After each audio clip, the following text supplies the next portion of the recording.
నటిస్తున్న latest movie Vishwambhara. ఈ సినిమాను వశిష్ఠ డైరెక్ట్ చేస్తున్నారు. చిరంజీవికి జోడిగా త్రిష నటిస్తుంది.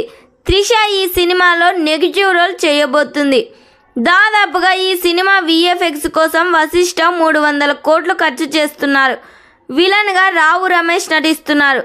ఆల్రెడీ షూటింగ్లో జాయిన్ అయ్యారు. వీరిద్దరి మధ్య జరిగే యాక్షన్ సీన్స్ చిత్రీకరిస్తున్నట్లు సమాచారం వినిపిస్తుంది. ఈ సినిమా షూటింగ్ 30% కంప్లీట్ చేసుకుంది.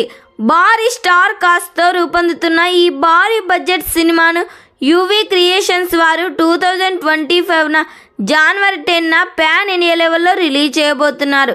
ఈ సినిమా స్టోరీ మొత్తం టైం ట్రావెల్ నేపథ్యంలో సాగుతుంది. ఈ సినిమాకి ఎంఎం కీరవాణి సంగీతం అందిస్తున్నారు. తాజాగా ఈరోజు మహాశివరాత్రి సందర్భంగా ఈ సినిమా నుండి ఒక సాంగ్ ప్రోమోని రిలీజ్ చేయబోతున్నట్లు తెలుస్తుంది. ఈ సినిమా థియేటర్స్లో రిలీజ్ అయ్యి బ్లాక్ బస్టర్ హిట్ కావాలని కోరుకుందాం.